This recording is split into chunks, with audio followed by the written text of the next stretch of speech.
It's an action rarely taken by states, but Idaho lawmakers are still working to nullify the national health care law.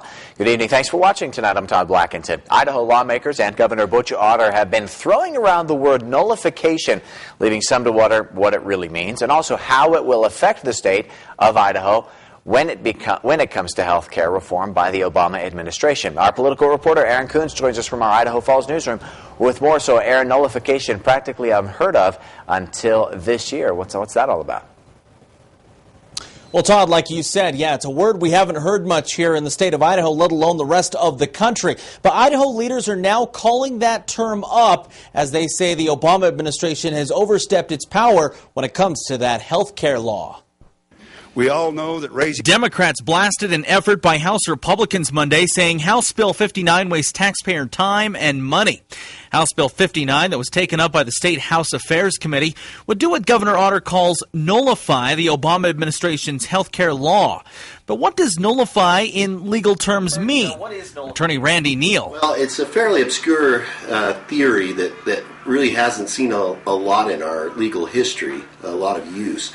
But the United States Constitution does not codify the idea of who declares an act, a federal act, outside the limits of the Constitution. In other words, the states wanted to reserve the ability to question the federal government's powers.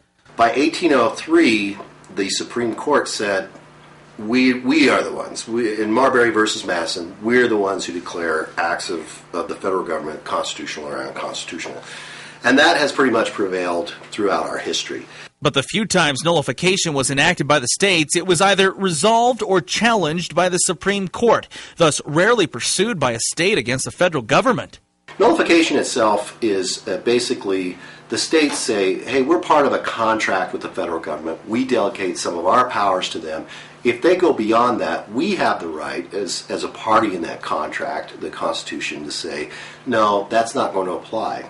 In the case here in Idaho, House Bill 59, according to Neal, would lack any real teeth, but would send a clear message to Washington. Certainly in the South Carolina example, clear back in 1830, the federal government took it seriously enough to start looking at these tariffs and reduce them. And so South Carolina kind of got something out of that. And Idaho Representative Vito Barbieri also brought up another suggestion in this morning's committee hearing. He's asking that the state of Idaho return $2 million in subsidies it's received from the federal government ahead in preparation as the federal government prepares to enact this Affordable Care Act in the year 2014. Todd? All right, a lot more to happen. Thank you very much, Aaron Coons.